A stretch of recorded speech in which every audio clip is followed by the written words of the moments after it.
we'll start moving into the next unit, but we won't, whatever we get to in classification, I'll just keep reminding you, it won't be on the exam for October, for a week from today is your next exam. It's October in a week, whoa, crazy. And then we're done with 2 units. All right, so I think this is where we left off, yeah? Okay, good. So we left off talking about mutations. They also, we know, we've been saying all along that mutations are a mistake in the copying of the DNA, and that's what causes us to have a diversity of different traits. That mutation is a driving force of evolution, because mutation can lead to new possibilities that are sometimes bad, sometimes good, sometimes have no change. One of the things that also can happen in terms of mutation is that there can be mistakes, and not only copying the DNA pieces, like maybe making a new gene, but mutations can also be much bigger in terms of, it could be whole chromosomes can be copied by accident. It can be whole genomes that are copied by accident. So one example, and again, most importantly, is when this happens when it's in sperm and egg and passing on the genetic information to the next generation, to the offspring. When it's one extra chromosome, like for example in humans, if humans copy a whole extra chromosome and it's chromosome number 21, that results in a person who will have the Down syndrome disorder. Having that whole extra chromosome produces a lot of extra proteins, which mess with your heart health, how tall you grow. A lot of times it's a bone structure, ligament structure, that they'll have a lot of weakness, especially in the legs. Mental retardation, extra chromosome, extra protein in the brain can lead to messing up your ability to be cognizant in different ways. So a lot of things go awry with having an extra chromosome. If you have more than, in some cases, if you have an extra chromosome, it results in death, that oftentimes the fetus does not fully develop. Plants can do some really weird stuff in terms of extra chromosomes. Plants can end up with full extra genomes and still survive. But usually when this happens, the offspring are not fertile. And when this happens, a whole extra set of chromosomes, it's called polyploid, and poly means many, that they have a lot more chromosomes than one. Sometimes they can have a whole extra genome or 2 extra in total. What you see with plant polyploids is that, here's an example of watermelon, this species, for example, in the normal condition, it does have seeds. And so when you have those black seeds, each of those black seeds has an embryo that can grow into a watermelon plant and produce more watermelon. But the polyploids are the seedless watermelons. So like this one is a very fancy one, and that there's no even, like sometimes you have mistakes in the seed production, that you get those white seeds, and there's nothing, the black seeds have an embryo inside and the white seeds do not. So some of the polyploids might have those like white seeds that don't have embryos inside. And then you get some that are just like no even seed coating at all present, which is like, you know, desirable for humans to eat a watermelon. Like one of my sons, it's like he will not eat a watermelon unless it's like this. My other son is just fine. He'll like pick out everything and then eat the watermelon. So my one son's a little spoiled in that. But that's all just genetically related. They know now how to select for polyploids, so that when you have 2 of these and they are able to make polyploids, then you can get those like nicer seedless watermelons than the ones with the seeds. All right, so back to speciation. continuing on with speciation, just to put them side by side when we were talking about last time, allopatric speciation versus sympatric speciation. That allopatric speciation occurs as a kind of genetic divergence that occurs when you have some kind of large environmental event, like a flood comes and it separates the population, and eventually over time, because the process of natural selection happens differently, different advantageous traits are selected for in each of these different environments because of the separation by some large-scale environmental event. These become different species over time, and when they possibly come back together, if they are so different that the two groups can no longer reproduce and have fertile offspring, then they have become different species. Otherwise, when we're talking about sympatric speciation, we talked about niche specialization, like for example, the flies, how they live in the same place, and one just likes the tree with the bigger fruit than the smaller fruit, and one likes the smaller fruit rather than the bigger fruit. Or the polyploids might live in the same environment, but they don't interact. And even in the same environment, more like an ecological isolation, that they do their own things, they specialize in their niches to reduce competition. We call that sympatric speciation. That even though you live in the same place at the same time, because you don't interact, you don't have an overlap in parts of your niche, you can become a different species. So let's answer these two questions. Since the Pleistocene Ice Age a long, long time ago, deserts have been gradually forming in the southwestern United States. As the original lakes and rivers of this area shrank from connected streams into isolated streams, the fishes living in them developed a strong potential for, was it speciation, hybridization, polyploidy, temporal isolation, or introgression? What do you think? What was like a big term we talked about at the end of lecture last time, or a lot of lecture last time? So, speciation. Okay, and then would that example be sympatric or allopatric speciation?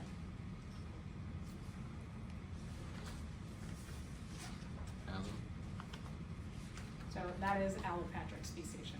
Very good. All right, extinction has always been a part of evolution, and as the history of living things. Things have always gone extinct. Environment changes. If you don't have advantageous traits for the given environment, your species could go extinct. So it's normal. Extinction means the death of all members of a species. There's a lot of different rules about extinctions. When you haven't seen a species for 50 years or 100 years, it just depends on, like, a lot of that becomes very governmental in terms of when do we declare something as being extinct in an area. And just because you may not see something, or humans may not see a species in a certain area or see them for 50 years, could be on that 51st year, somebody sees it again and they're like, oh, wait, nope, let's retract that. So the rules around just like current day extinction are not necessarily always the best. Get this, 99% of all species that have ever lived have gone extinct. So humans, we've been in our form on the earth for maybe like 8 million years. And we're already causing a lot of chaos, right? Do you think humans will be around for much longer of a time? Maybe another couple million, maybe not even a million, who knows? Who knows, right? So it's totally normal. It's just a natural part of evolution, and it's a driver, or it's driven by natural selection. That when the environment changes, depends on if your traits as a population are advantageous given that trait or not. You just never know.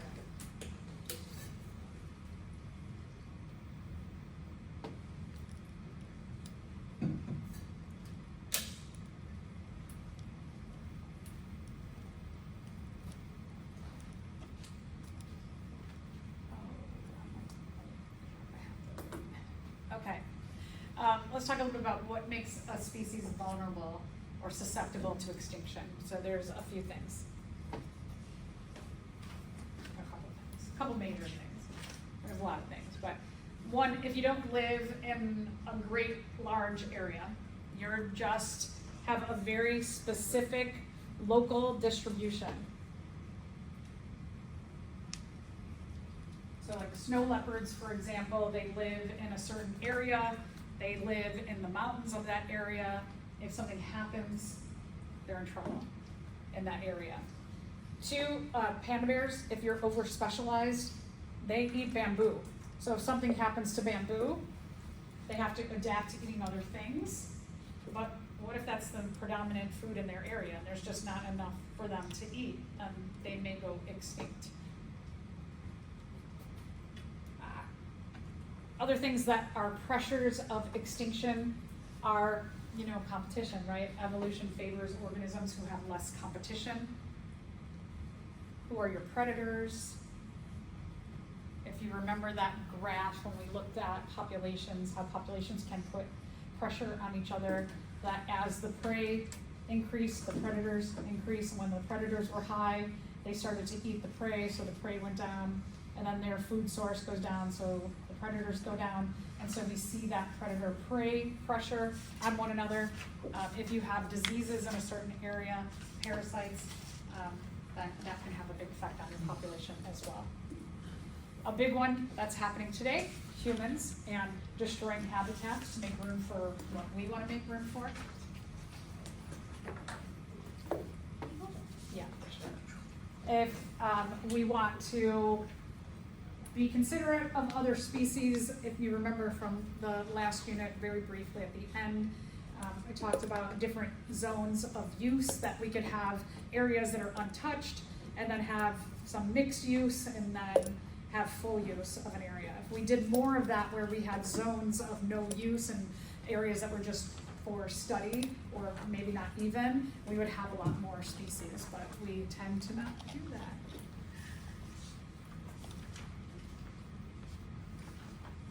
All right, so we don't have Okay, where are you? Okay, so we talked about all this, and I mentioned some of it just before when we talked about ecosystem services. Keystone species, if one species goes extinct, it has an effect on the entire rest of the community.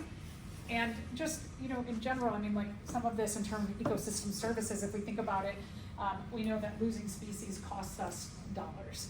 It costs us a lot of money. Considering other species like species on a wetland, we can use wetland areas to recycle and clean water, and that's natural ways of doing it, which is a lot better for us in general, and then we have those natural areas as well, instead of having to put like water treatment plants everywhere. We should think a lot more about how to more logically use our ecosystem services and save us money. But ethically also, it just, is it right that we just go and kill a lot of things so we can do what we want to do? Not really ethical either. All right, so now I made a file that had all of our lectures for today in one.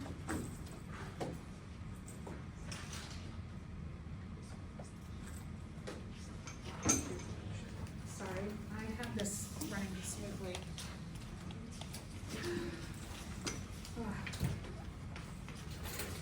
And let's have a connector. Does anybody have a USB-C to USB connector thing on that? You know what I mean? I can plug a USB into it and then a USB-C. It's in my cup. I'll be right back. Sorry about this. I had a good plan. I didn't execute it.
Okay.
Actually,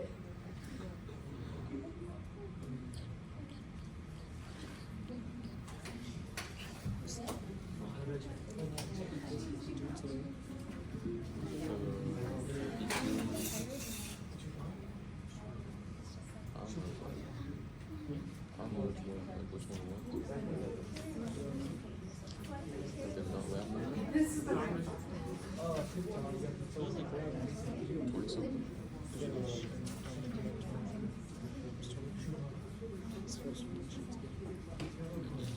I'm so sorry about that.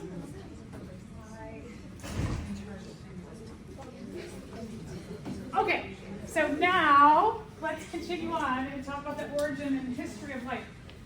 What we are now talking about at the beginning of this is we're talking about the hypothesis part of evolution. Like, how did life start? Nobody knows.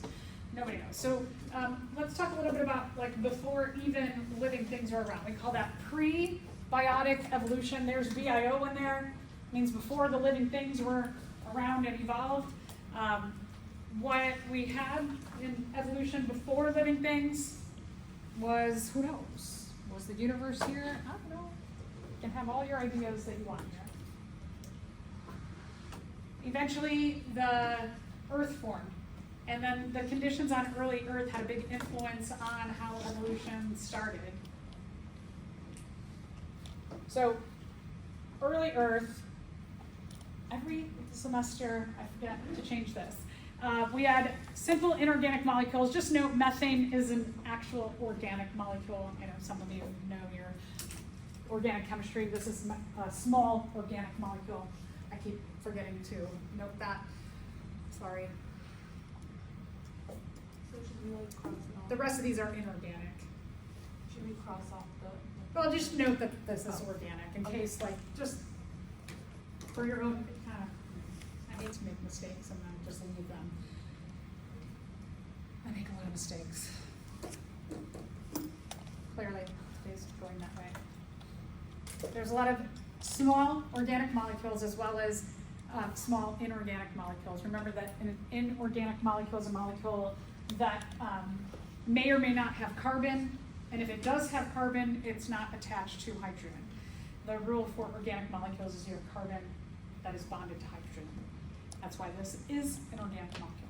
So a lot of small molecules.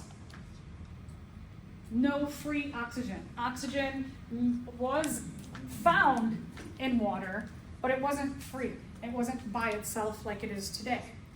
So you had all this, like, you know, a totally different atmosphere. Also, much like today, the Earth is covered in water with a little bit of land masses poking out. The Earth, they believe, is around somewhere 3.9 to 4.5 billion years.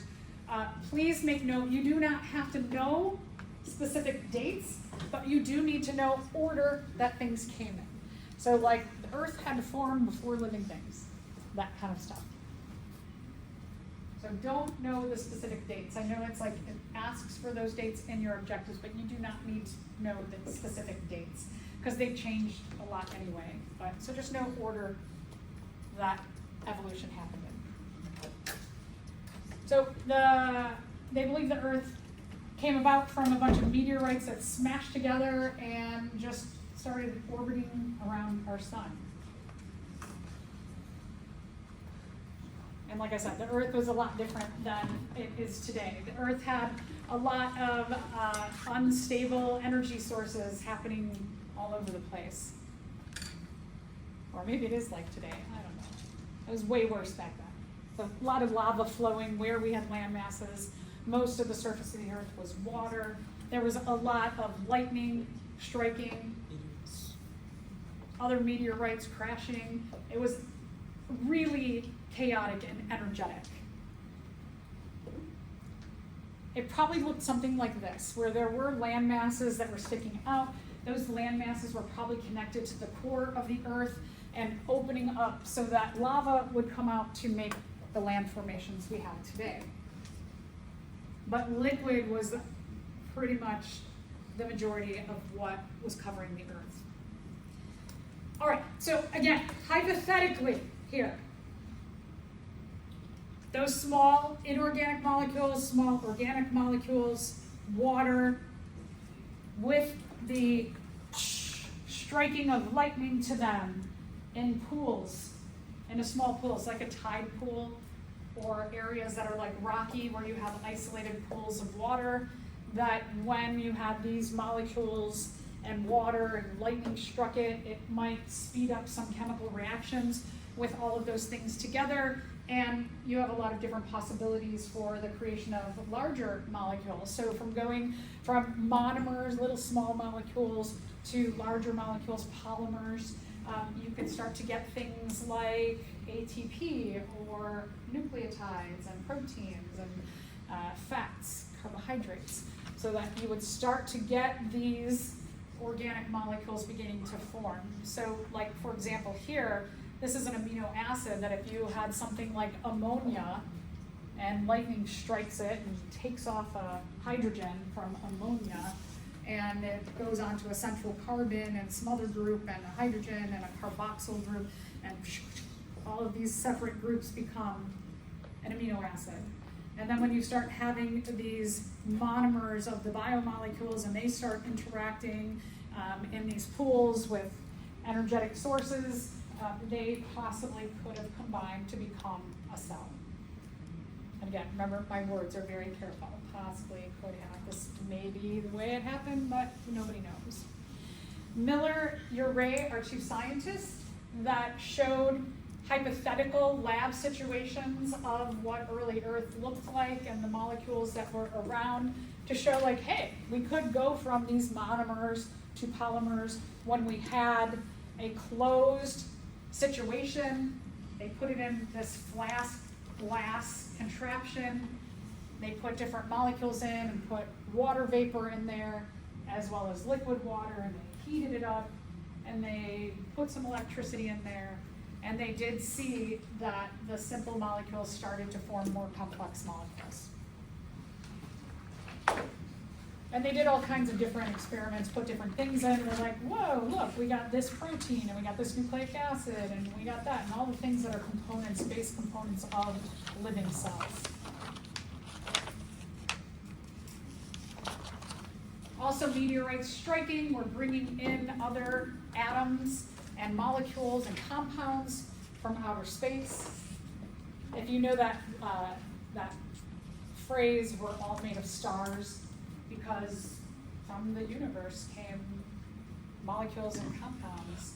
So we are made from things that are extraterrestrial.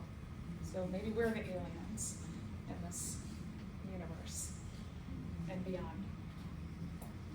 So this is what Miller-Urey's experiment looked like. Just a very simple, and you know, it's one of the things about science is that as you all go on your paths, and most of you are going into scientific fields, that when you're approaching something, just try and think really simply. It's Occam's razor, right? The simplest answer is usually the right one.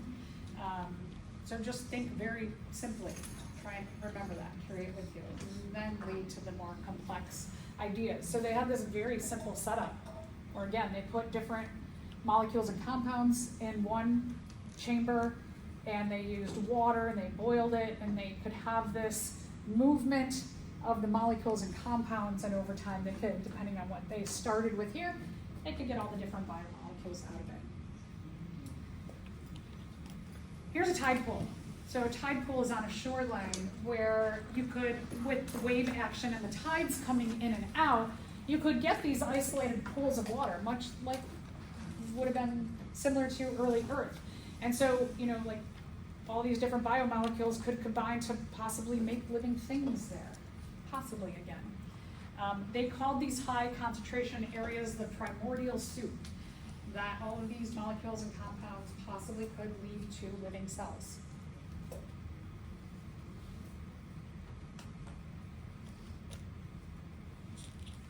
So the first cells, who knows? Who knows when they came about? Well, we kind of have an idea of when they came about, but why they came about, etc. There's still a lot of debate that how life started. It's going to always be a debate because just like the philosophers that we talked about at the beginning of evolution, that they talked about like how did life start and how did we get here and how are we different than other organisms? All of that's just like philosophy based, right? Ideas of how and why things are. Could life have started totally by chance, right? Just the smashing of meteorites, rotating around a sun, and us having the right atmosphere and the right distance from the sun, and Miller-Urey shows the possibilities of what could happen. Could it have happened by chance? It could have, but did it? Who knows? There we go. So I like to think about the idea of evolution on a 24-hour clock and to think about like when things started. So if we're thinking about like a 24-hour clock, we'll think that the Earth formed at midnight. And then you get about till 2:45 in the morning and the Earth gets formed. And very soon after the Earth gets formed, maybe about 3 o'clock, living things come about. So we do believe that the first living things came about, and these are inside here, shows how many billions of years ago, that maybe just under 4 billion years, the first living things came about. Prokaryotes, if you remember, they are single-celled, simple organisms. We still have tons of prokaryotes around today. You just did a lab, you wrote up your lab 22 that had, it was about E. coli, who was a prokaryote. They have been around for billions of years. Don't discount the fact that because something is simple and it doesn't have a ton of organelles, that it is not able to do complex functions like kill us, right? That we know there are bacteria that have antibiotic resistance, wide spectrum antibiotic resistance, and they are very simple, but they kill us. They can kill us. So it's one of the things about evolution, even though something is so simple, it can perform complex tasks like murder. They have been around for a long time. If humans are not around, they're still gonna probably be around, and the clock will keep going. And all of these simpler organisms will likely persist. Early Earth, the conditions of early Earth were very different, that there wasn't free oxygen like we're breathing in today, and that we know it helps us to perform a very highly effective way of breaking down our food through cellular respiration. That process didn't come about until a billion years goes by, and almost another billion years goes by before we have complex metabolism. Complex metabolism, we have very simple metabolism. I just say we as I'm living things. That the prokaryotes have very simple metabolism until something happens and free oxygen begins to accumulate. We'll talk about this something in just a second. Then you start to get the mutations that lead to things like membranes and a nucleus to protect DNA. And you get the first eukaryotic cells. And the difference between a prokaryotic cell and a eukaryotic cell, the big differences are very simple with simple organelles, complex with organelles that have membranes that can regulate what comes in and out of the organelles, including an organelle called the nucleus that protects your genetic material, that codes for all the important stuff that goes on in your cells. Their genetic material is just floating around in the cytoplasm where things can go wrong. But again, they've been around for a long time, so it's working somewhat. After the first eukaryotic cells evolve, about another billion years goes by. So eukaryotes are more complex than prokaryotes, but they're still, for about a billion years, they're very, very simple. And then we get some more complex organisms, and then we get things like plants and animals and fungi. And then we see that it takes about 500 million years for humans to even come about, after the first animals come about. Humans, we, like, in the grand scheme of the time of evolution of our Earth, we are like seconds old on that clock. We are a pretty new organism. And again, our intelligence, look what we've done with it.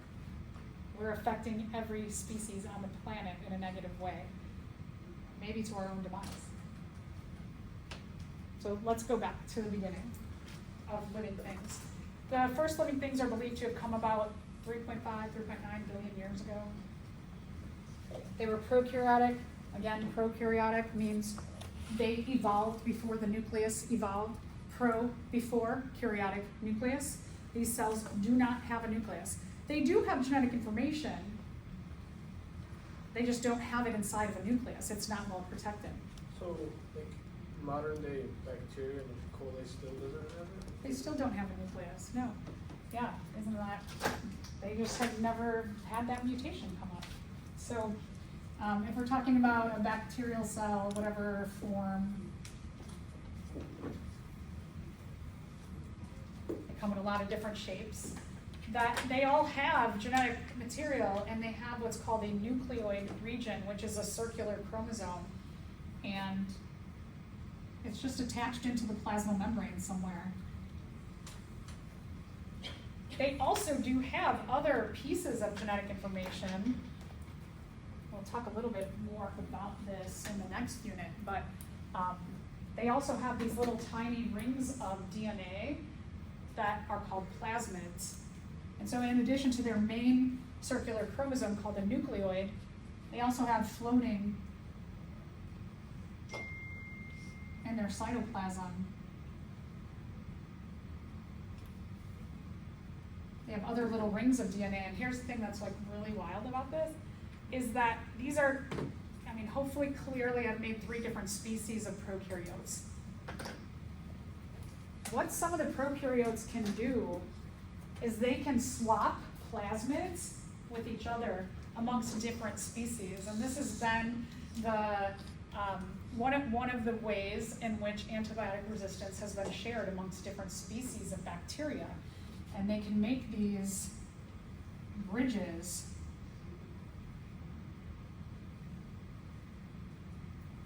where they can share amongst different species plasmids. And just because the plasmids are tiny rings of DNA doesn't mean that they don't carry important information. They may carry the genes for resistance to various different antibiotics, and so they can swap resistance amongst each other. That's what one of you figure out how to stop that from happening. There's a lot of danger in this whole, like what you wrote up in your lab 22, there's a lot of danger to us. And for a variety of reasons. One is just human greed, is that pharmaceutical companies like to put a lot of their people and research, well, I should say just people power toward medications that do not have to be changed. That, like insulin, for example. Insulin, they put a lot of people toward making insulin because insulin is effective. It's been the same form for, let's say, 50 years. And so they just put a lot of people toward pumping out insulin because the rates of diabetes are going up, up, up, up, up. And so they can make a ton of money off the same recipe. They don't have to change the recipe. They don't have to do further research. If something starts happening and people start dying because insulin's not working, then they'll put money toward that. And then maybe they'll just get a new recipe and then, again, just put a lot of people toward making the same recipe over and over again. With antibiotics, because prokaryotic species develop resistance, you can have an antibiotic and the recipe for that antibiotic can be useless. So they put a lot of energy into researching antibiotics, and then if that antibiotic, if you have species that have resistance to it, you gotta make a new recipe to fight that bacterial infection. So anyway, interesting things about their evolution and them evolving along with us. We're definitely evolving a lot slower. All right, so back in early times, back, when you had the first prokaryotic cells, I said that there was no free oxygen in the atmosphere. And so one of the things that affects having no free oxygen is a different form of cellular respiration, which is fermentation.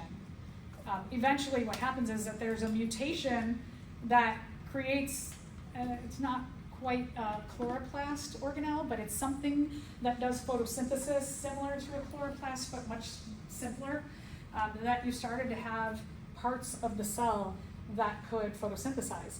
And photosynthesis, light energy from the sun, carbon dioxide, and water can make food and oxygen. And so until the mutation for something like a chloroplast to undergo photosynthesis came about, the atmosphere didn't have a lot of oxygen had no free oxygen in it. We call these modern day bacteria that can undergo photosynthesis cyanobacteria, and they are a major group of organisms that contribute to the oxygen that you and I breathe right now. So this mutation for the ability to photosynthesize starts changing the potential for evolution in organisms. This is like the key thing. So they believe photosynthesis evolution started about 3.5 billion years ago.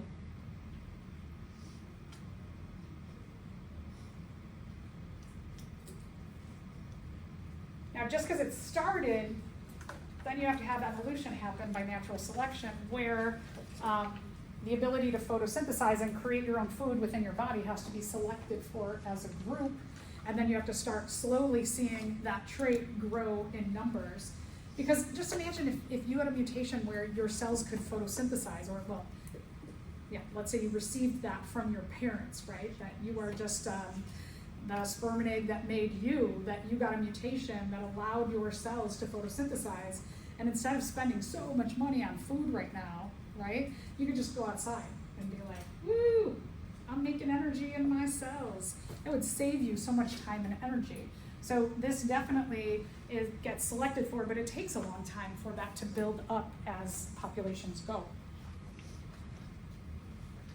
Remember that sunlight, some kind of hydrogen source. They believe maybe the hydrogen source came from water or other molecules, plus carbon dioxide makes, and I know we call it like photosynthesis, that water, carbon dioxide, and sunlight make sugar, but those sugars can, do I have a question? There's 2 questions I want to One day, it'll be all perfect. Yeah, so let's do the questions. Okay, so as a result of the cyanobacteria undergoing the process of photosynthesis, what did they put in the atmosphere? Yeah, oxygen, right? They started pumping oxygen in. And as a result, so aerobic metabolism is an advantage over anaerobic metabolism because which one?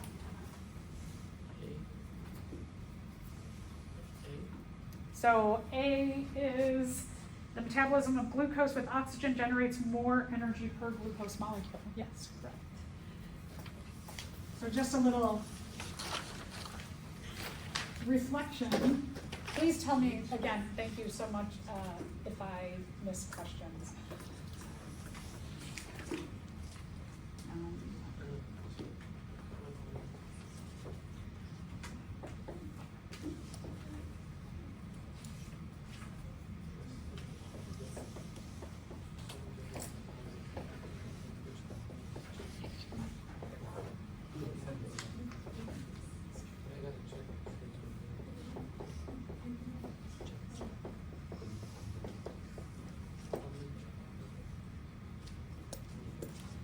So cellular respiration, when we're talking about aerobic cellular respiration, aerobic refers to, we use oxygen, and I know we usually say like glucose,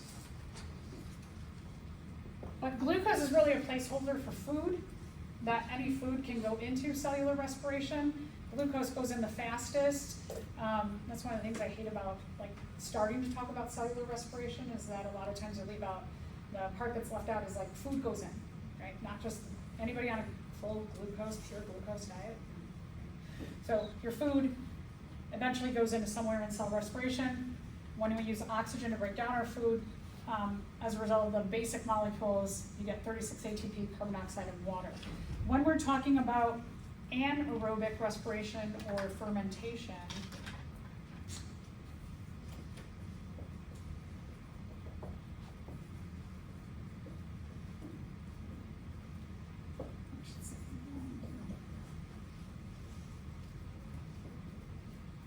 anaerobic respiration goes into fermentation. An means without, and aerobic oxygen. So this is a process of breaking down our food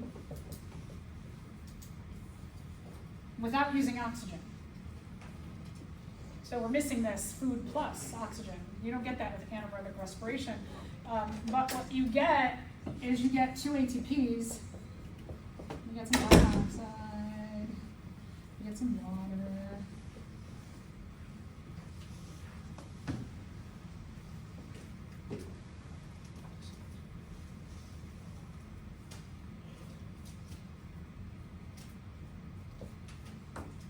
You get 2 ATPs, you get carbon dioxide, you get water, and you get something bad for the cell.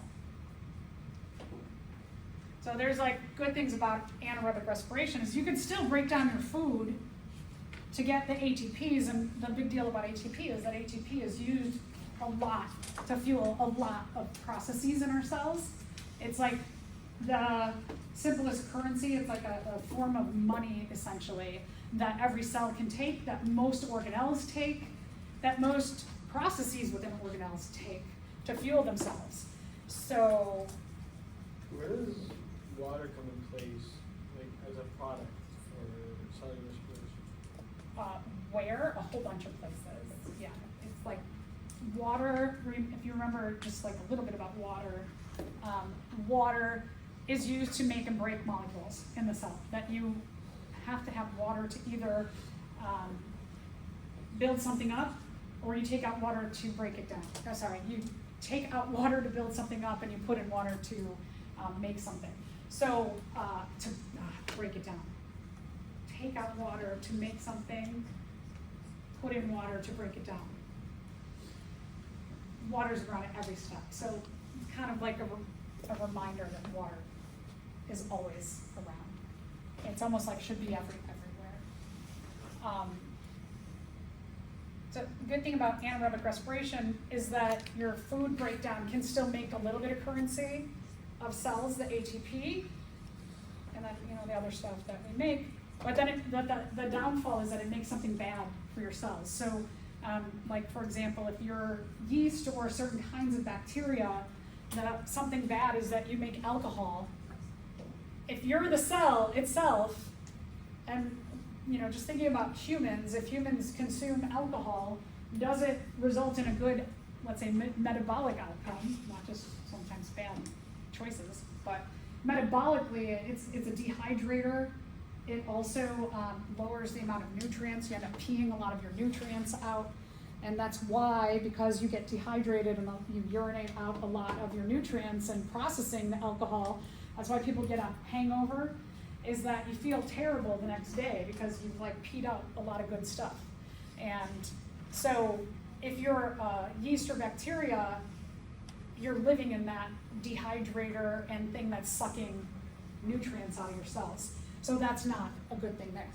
So isn't it also like within the production of the alcohol that you drink, anaerobic respiration? Yeah. No? Yes, yes.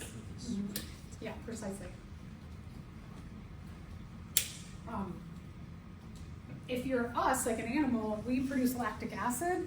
So specifically, most affected are our muscles, that when our muscles are working so much, they're working really, really fast, we can switch from, and this is true of most cells that do anaerobic respiration, is that when oxygen is low or not available, they switch into anaerobic respiration and then go into fermentation. But when oxygen is available again, they can go back, so we go back and forth. If you're somebody who, let's say you decide that next month you're like, I'm gonna run the Chicago Marathon, that you are working your muscles so hard that you will, by, like maybe a few miles in, you'll start switching back and forth between these because you're taxing your cells, you're breathing in oxygen, but not enough oxygen's getting out to keep you going. And you'll switch back and forth. And the bad thing that we build up is lactic acid, and it causes our muscles to be like really sore. That's one of the results, and it does all these metabolic things. And then over the next few days, what happens to that lactic acid in your muscles is that it starts getting broken down, and it goes kind of like into here, and it's, as more and more gets broken down, you start to feel better again. So we can manage this, and this is a good thing, but there are downfalls to it. There's a price to pay. So, aerobic respiration, great, because you get more of this energy currency per the food that you eat. It makes the breakdown or metabolism of our food sources way, way, way, way, way more efficient. It's the same job, breaking down food. So it's like if I told you all, hey, you all, I'm gonna give you this job. You're gonna do this thing. I'm gonna give you $36 an hour to do it. And then you all, I was like, you're gonna do the same job, but I'm gonna pay you $2 an hour. It's the same thing, same job, but you just get less for the job. When oxygen starts getting pumped into the atmosphere by things like cyanobacteria-ish kind of photosynthetic types of organisms that have a mutation for some kind of photosynthetic-like cells in their body, you also have just a simultaneous, by chance, organisms that can take the oxygen and utilize it. But most organisms at first couldn't do that. And then eventually, they're gonna get selected for the ones that can do this, right? And the ability to undergo aerobic respiration gets bigger and bigger in populations over time. But all of this, again, like, we're here, essentially we know that it's all like a crapshoot, right? That these mutations just happen when environment changed in a certain way, and environment can change tomorrow and we could be gone. As a precursor to getting to the nucleus and getting to eukaryotic cells, membranes start to evolve around 2 billion-ish years ago. And membranes are really, really important for regulating what comes in and out of cells. So that's great. Instead of just like your nucleic acid being exposed in the cytoplasm to waste products and everything else, you encapsulate it in a membrane, we call it the nuclear membrane, and then that can protect it from things that happen in the cytoplasm. And you don't get exposed to a lot of like waste products anymore. So the way that they think, they hypothesize that this all came about, that we started to get organelles that could do aerobic cellular respiration or organelles that could photosynthesize, was they believed that there were different specialized cells, and then there was like a big predatory cell, like this one here, and this predatory cell comes upon, so the predator there comes upon another bacterium, and it's that little purple bacterium is like, predator comes and, I don't know if they had a conversation or what, but, predator comes and this little cell that can do this, but the predator can't, and predator goes to eat it, it's like, wait, let me tell you something, dude. I can do this thing, or I can take your food while you breathe oxygen, and I can get you more of this good stuff. And so you don't have to go out and hunt food as much. But you gotta give me a home inside of you. We're gonna be symbiotic. And so this little bacteria becomes the mitochondria of the cell as a symbiotic relationship, and eventually it just becomes an organelle. And then the predator needs some more food and comes upon this other kind of cell, like a cyanobacteria, photosynthetic kind of bacteria, and goes to eat it. It's like, wait, dude, wait. I can take sunlight, water, and carbon dioxide. I can make you food. And I can work with this other organelle that you gave a house to, or the other bacteria you gave a house to, and between the two of us, you could just sit around and do pretty much nothing in the sun all day long, because we're going to make your food, and then we're going to make good energy, and then it's going to fuel everything. And so this is hypothetically the way they believe that especially these organelles came about. It's called the endosymbiosis theory, that a larger cell took in these smaller cells, endosymbiosis. So they believe the first eukaryotic cells came around about 1.7 billion years ago. Question, thank you. Which of the following would be an advantage of multicellularity? That if you have more than one kind of cell, and some of your cells can specialize to doing certain things, which of those is going to be a good thing? Right? All of those things are good reasons to support the evolution of multicellularity. Okay, so multicellular organisms, some of the earliest ones probably were very simple, like sponges and jellyfish, kelp,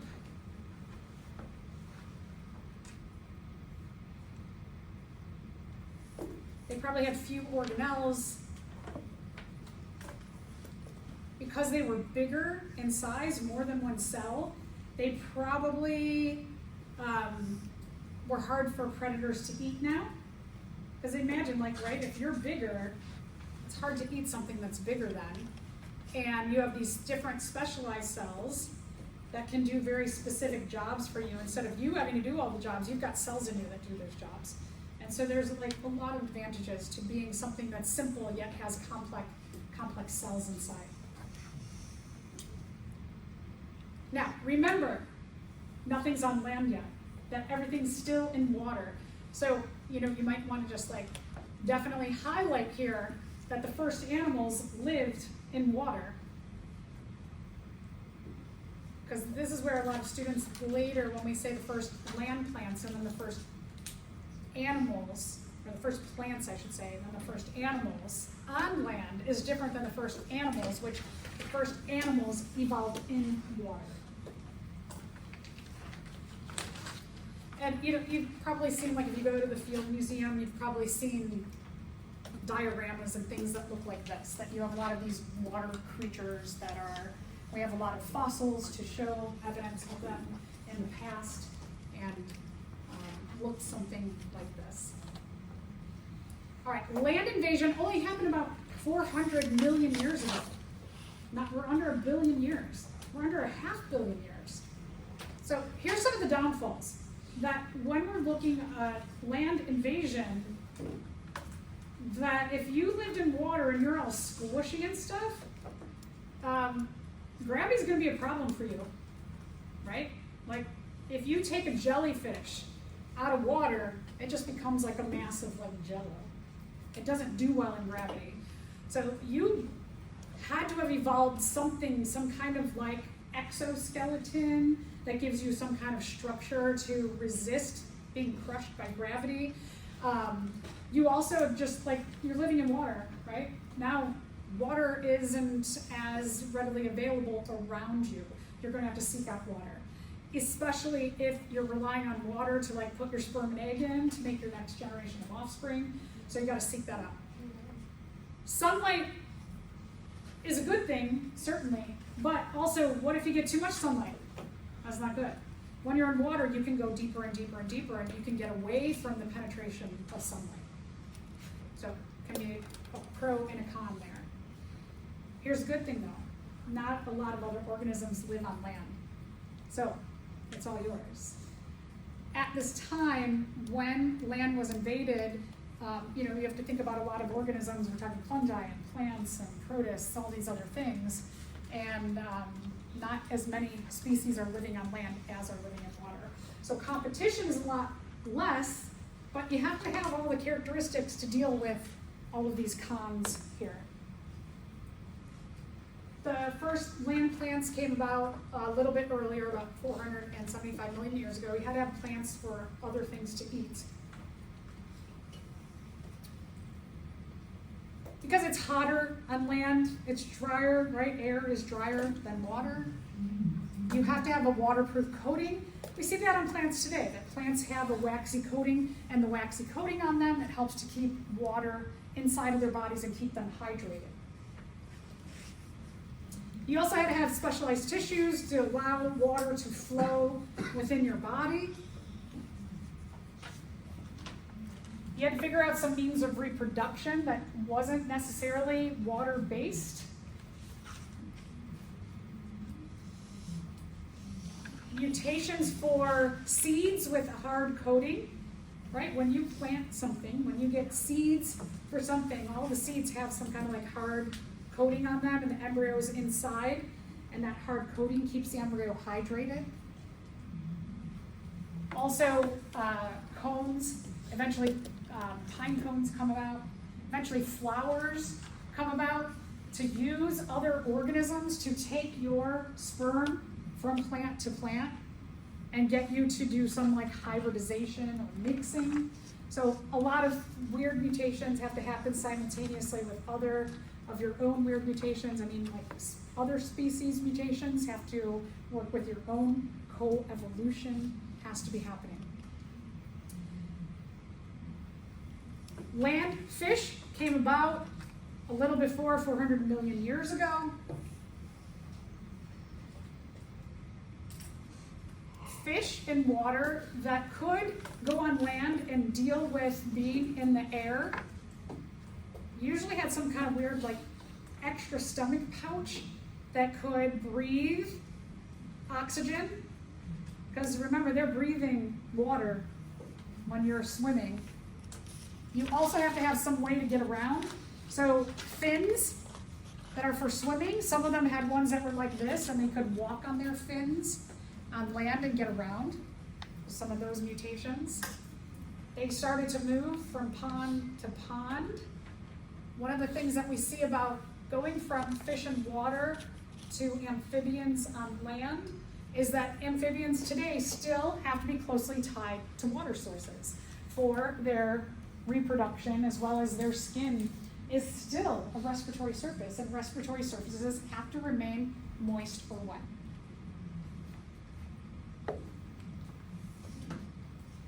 So let's talk a little bit about the amphibians.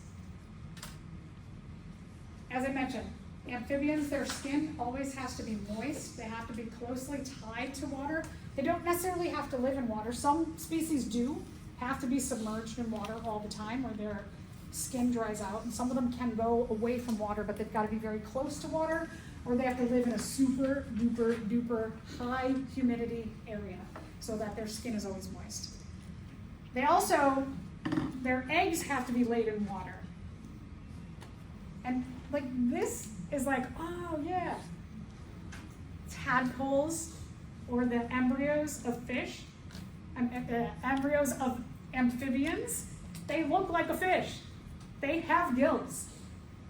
They metamorphose from having gills to having lungs. Their lungs are not, amphibian lungs are not the best ones out there. They're pretty primitive lungs. So they also breathe through their skin as well as their simple lungs. And they have to be tied to water. And eventually they go from this fish shape to, they lose their tails, not all amphibians. We have some like salamanders, right? They still have a tail their whole life. And then they sprout legs and arms, and some don't, and some do. But frogs, for example, lose their tails, and they get arms and legs. So you do see a lot of that, like remnants of the fish evolution from amphibians. Reptiles, kind of going next with reptiles. Reptiles have mutations for having like a leather egg so that their offspring don't have to be laid in water. That leathery egg makes a barrier that keeps water inside of the egg. But they're not quite like a chicken egg, hard. They're more leathery. Also, reptiles have more advanced lungs, and having more advanced lungs also allowed them to have scaly skin. The scales, they don't have to breathe through them. So that kind of the simultaneous mutation of having more advanced lungs and scaly skin gave them different advantages from the amphibians. Then next came the birds and the mammals. And mutations happened where going from reptiles, which still most reptiles maintain this, they're called ectotherms, is that they lose heat to their environment. So if it's cold out, like at night, going from day to night, even if you're in a rainforest, I don't know if any of you watch the show Survivor, but they're always in these like really hot tropical locations. And at night, they're all huddled up and they're shivering, right? So even a drop in temperature to like 68 degrees at night can feel cold and make you shiver. And so at nighttime, because they're losing their heat to the environment, they just like shut down. And they're as inactive as possible at night to prevent them from having to like deal with that lack of heat. During the day, when the sun comes up, they're all out there. The reptiles are sunning themselves. They're warming up their body. They're capturing heat from their environment. That's called an ectotherm. We're different, right? You don't have to get up in the morning and go sit in the sun so that you can be active. You don't have to do that because we are what's called an endotherm. We capture the heat within the cells of our body, and we have a regular body temperature. And that was a mutation that allowed us to diversify from the reptiles into the mammals and the birds.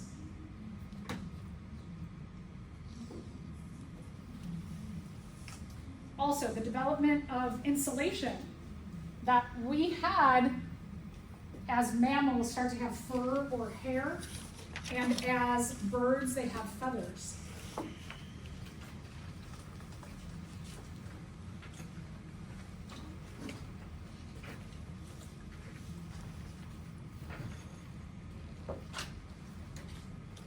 So a little bit about birds. Birds' feathers, like our fur or hair as mammals, allows for temperature regulation. They can start to be active at night, even during the day. So if an animal's born without one of these like, specific traits that they're supposed to have, is that also a form of a genetic mutation? Yeah, that's some kind of mutation, right?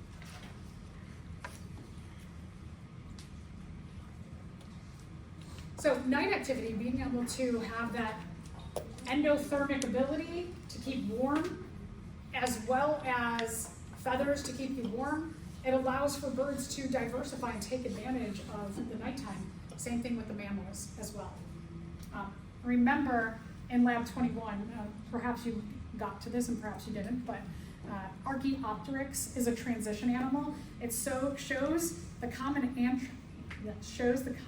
ancestry between birds and reptiles because Archaeopteryx has both bird and reptile features. It has claws like reptiles. It has scales like reptiles. It has a tail like a reptile. But it's got bird features like feathers and wings and a beak. So it has both in one organism. Also, there's the evolution of mammals. Mammals were around when the dinosaurs were around, also birds too.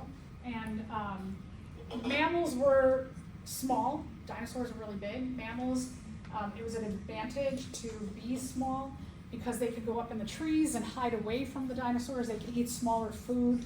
Dinosaurs were eating big food sources. They were mostly nocturnal because the dinosaurs, being ectotherms, they had to be active during the day so they could, with their fur and their endothermic ability, be active at night. You can see other things like having really large eyes. Really large eyes shows that you needed to take in a lot more light from the moon rather than, you don't have to have such big eyes if you're active during the day because you've got a ton of sunlight. Other things that evolved in mammals, that they evolved the ability to grow their offspring inside of their body until birth. So you could, as one of these creatures, you could be like pregnant and you could go out and hunt for food and you don't have to worry about somebody watching your eggs. You got it all growing inside of you. So that was like a big advantage of you're protecting your offspring, your fetuses, and your body's feeding them. You don't have to feed them or worry about running out of food inside of the egg, like the egg yolk running out. Another part of the history of life is mass extinctions. A mass extinction is when the majority of species go extinct at one time. So something really, really big. A big climate change happens.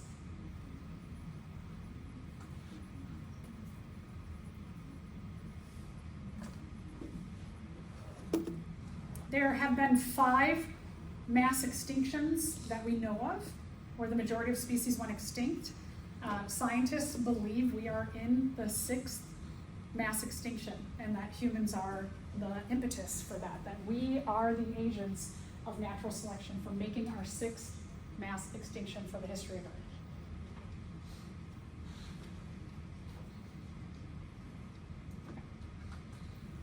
The last one was about 65 million years ago.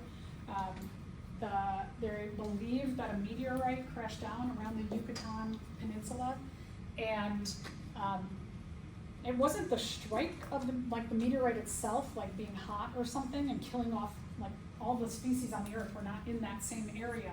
But what they believe happened was that when it crashed, it was so large, it stirred up a ton of dust, and that dust covered the atmosphere, and it didn't allow for light to filter in nearly as much as it used to before the meteorite.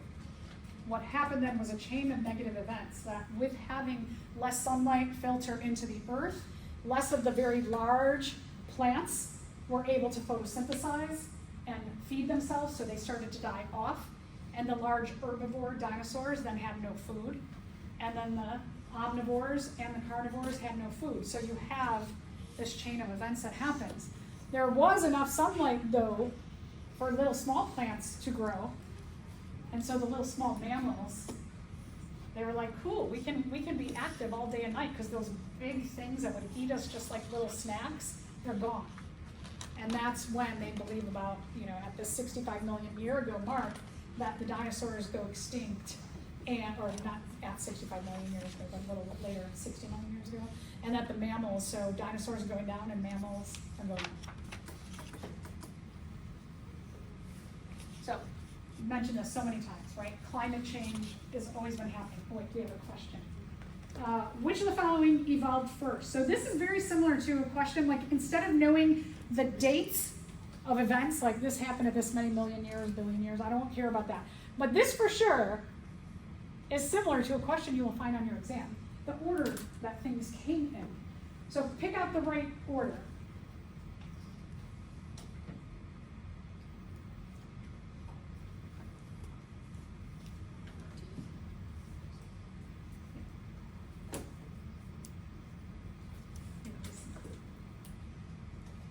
All right, what's the correct answer? D. D, yes. So D, remember that animals and water came about before land plants.